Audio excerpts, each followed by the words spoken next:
Ladies and gentlemen, the Columbia Broadcasting System invites you to sit back, relax, and listen to Eddie Anderson in the private life of Rochester Van Jones.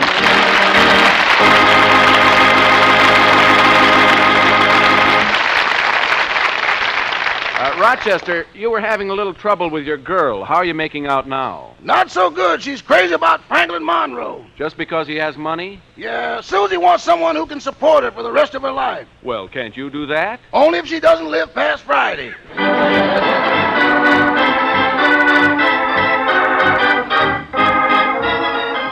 Yes, it's the private life of Rochester Van Jones. The amusing adventures of the happy-go-lucky fellow who works for that famous man in Beverly Hills, and brought to you by the Columbia Broadcasting System. Well, Rochester has needed a little extra cash to help him regain the affections of his girl, Susie. So, to get it, he's become a part-time collector for the Friendly Finance Company.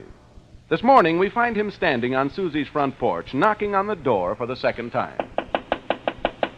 Doesn't seem to be anybody home. That's funny. Maybe she's in the garden around the side. I love a gal who grows her own groceries. I'll go over to the side of the porch and take a look. Uh-oh, there's Susie now, and she's talking over the back fence to Lila Edwards. Right now, if I had to decide between Franklin and Rochester, I don't know which one I'd choose. Well, when you make up your mind, Susie, throw the other one to me. Lila, what would you do if you had two men that were taking you out and dating you and trying to kiss you all the time, and you had to choose between them? What would I do? I'd toss a coin and hope it comes down sideways. Serious, Lila. Well, personally, I like a man who takes me to nice places. Well, last week Franklin took me to the Palladium. Gee, I never knew they had such a beautiful dance floor. Wait a minute. You told me the other day that Rochester took you there, too. I know, but Franklin took me inside. One shagging would be outside anyway. I'd better pretend I'm just getting here. I wish I could complain about having too many men. Hello, Rochester. Hello, honey. Hello, Lila. Well, I guess you two want to be alone. Bye. Goodbye, Lila. Susie, I came over to ask you for a date for this evening. Oh, but Rochester, it takes money to go on dates. And I've got a vague idea you're always short of money. That isn't just a vague idea. That's the complete story. But not for long, honey. Your dreamboat has become a temporary businessman. Oh, really? Yeah, I'm a collector for the Friendly Finance Company, and I get a commission on every account I collect. Oh, that's wonderful. As a matter of fact, I'm on my way to the office right now. Oh, you've got an office of your own? Well, not exactly an office. Oh, you mean you've got a desk? Well, I wouldn't say that either. Well, what do you have then? A pad, a pencil, and a standing permit to use the payphone at the corner gas station. Anyway, I'll have money to take you out tonight. Well, I don't know, Rochester. Franklin wants to take me to the opening of the Melody Club. Well, let me take you, Susie. I'll have the money. I figure a night at the Melody Club, including the cover charge, will come to exactly $10, and I'll get that. Well, how do you expect to get out without leaving a tip? Shag, baby, shag. Well, if I'm going to raise that dough, I'd better get over to the office.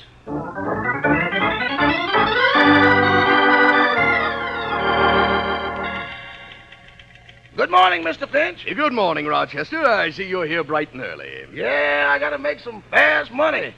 So just hand me that list of collections and point me in the right direction. I'm on my way out of the no-income bracket. Good. Let's look over the list and see what there is for you. Let's see. You might try this one, Martin Smith. Just be polite and tell him who you are, and remember you have the law on your side. What'd he buy that he hasn't paid for? A double-barreled shotgun. Let's look over the list a little further. How about this one? No, that one's too easy. He wants to give up the item he got financed anyway. It's a television set. Oh, why is he so anxious to give it back? When he bought it, he didn't know about Arthur Godfrey. Here we are. Rochester, if you can collect this delinquent account, you'll get $8 commission. Now you're talking. What's his name? Jake Zelinkas. That name sounds familiar. Well, it should. He's the leading contender for the heavyweight wrestling championship. Are you sure you don't have any desk work for me to do? And no, our last collector is coming back to do that as soon as he gets out of the hospital. Now, I want you to collect from Jake Zelinkas. Jake Zelinkas, he's a pretty good wrestler, isn't he? Oh, yes. He's gone through 10 of our collectors undefeated. But don't you worry about that. Think of the $8. I wish you'd make it 10. Why? I'd like to leave a large estate.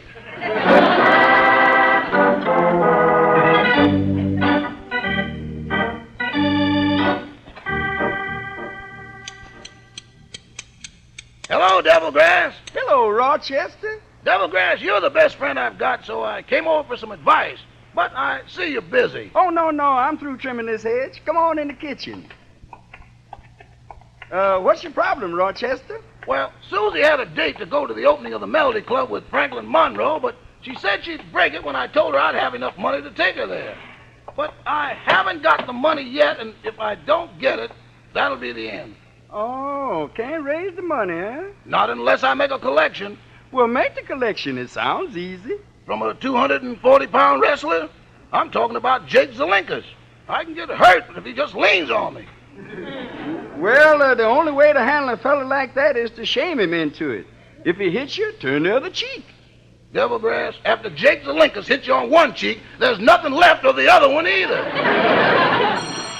Excuse me. Hello?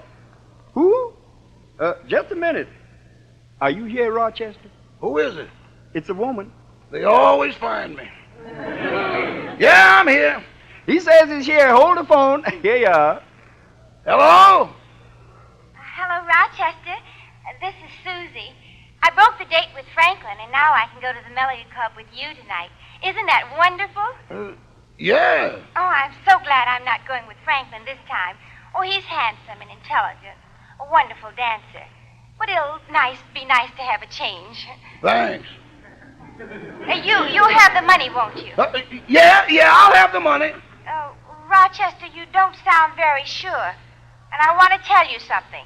I broke that date with Franklin to go with you. And if you disappoint me this time, we're really through. Now, honey. And I mean it. Don't worry, Susie. I'll have the money. Well, I'll see you tonight, Rochester. Goodbye. Goodbye.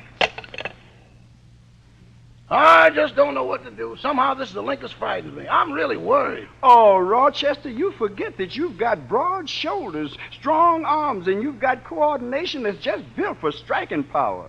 Why, you don't realize what you can do. You've got hidden resources. That's right. Why, when you arouse, you've got the strength of 7 men, the courage of a lion, the snarling ferocity of a wounded tiger. Yeah. Now, why are you worried about Zelinkas? I'm afraid I'll kill him.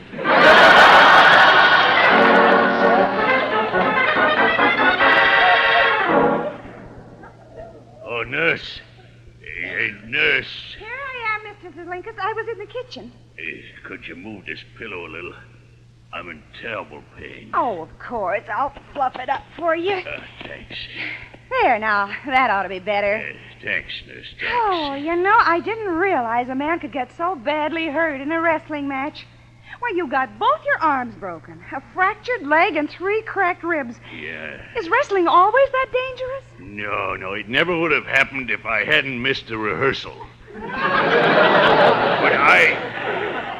Oh, say, will you get the door, nurse? Yes? Is Mr. Zelinkas in? Yes, he is. That's too bad. Well, you've come at a rather an awkward time. I just hope you won't upset him. I endorse that feeling 100%, and I hope it's vice versa with him. You see, he wrestled a man last night and broke his arms, fractured his leg, and cracked some of his ribs. I can take the census anytime. Goodbye. Well, maybe by the time you come back, Mr. Zelinkas will have recovered. Yes, I hope so, too, and... Wait a minute. You mean Mr. Zelinkas is the one that got busted up last night? Yes, it was awful. Well, where is he now? He's in bed. Can he move at all? Oh, no, he's absolutely helpless. What's the matter with you? Stand aside, lady. Rochester Van Jones is about to make a collection.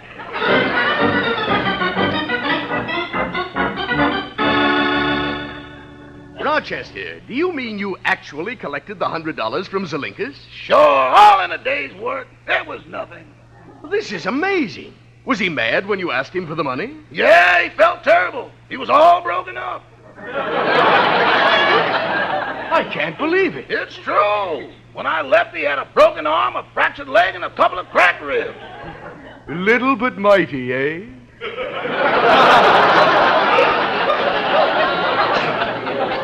Now, about my $10 commission. Hey, it's worth it. Here you are. Thanks. I've got to run along now, Mr. Finch. My girl is waiting for me to crush her in my arms. Oh, by the way, there's one more collection I'd like to have you make. This one here from Mrs. Jackson. It's right on your way. You'll be able to pick up a couple of more bucks. Good, good. Then I'll be able to take Susie in a taxi.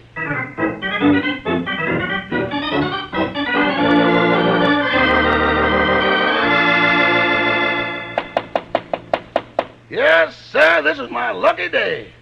I just have to make this last collection and I'm off to Susie. How do you do? I'd like to see Mrs. Jackson. I'm Miss Jackson. Won't you come in? Yes, thank you. My, it's so nice to see a friendly face. Won't you sit down? Thank you.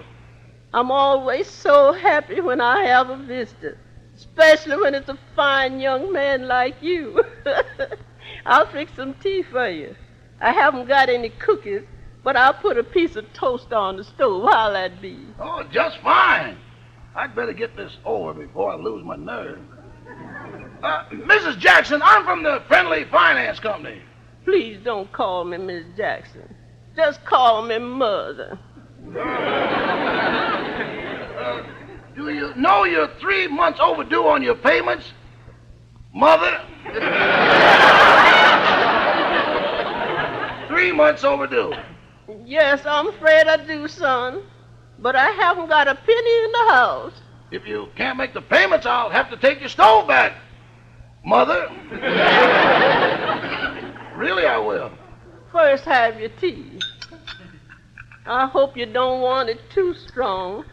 After I use the tea bag a few times, it loses a little flavor.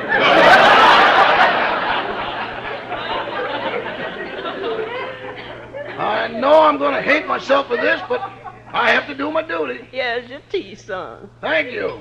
And here's your toast. Thanks. Mrs. Jackson, that stove is awfully important to you, isn't it? You have to cook on it. Well, most of the time I just use it to keep the room warm. But I haven't any money, so I guess you'll just have No, I don't, Mrs. Jackson. I've made up my mind. I'm not going to take that stove away from you. But if you don't, you'll lose your job. You better take it right now. No, I can't. But you got to. Here. I'll help you carry.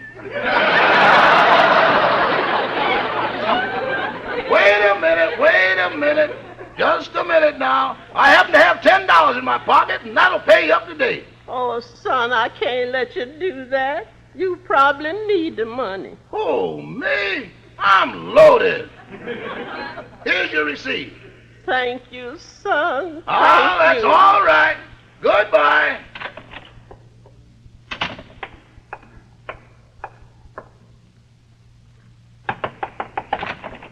Mother?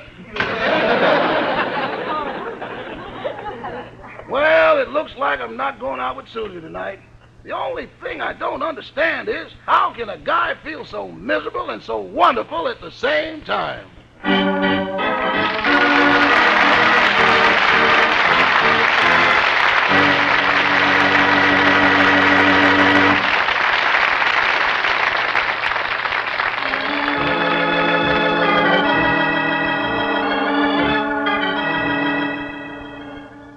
Well, things didn't turn out too bad for Rochester and Susie. In fact, right now, they're at the Melody Club. This sure is a nice place, and the food is good, too. Are you enjoying yourself, Susie? Oh, I sure am. And I think it was very broad-minded of you, too, to invite Franklin to come along with us. Broad-minded nothing. Somebody's got to pay the check.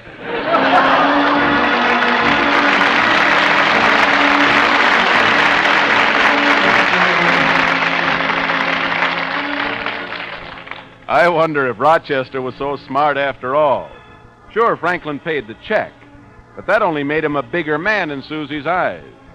What's Rochester going to do now? Listen in tomorrow to The Private Life of Rochester Van Jones, starring Eddie Anderson. Brought to you at the same time every night by the Columbia Broadcasting System. The Private Life of Rochester Van Jones is written by John L. Green. This production is supervised by Sam Perrin. This is CBS, the Columbia Broadcasting System.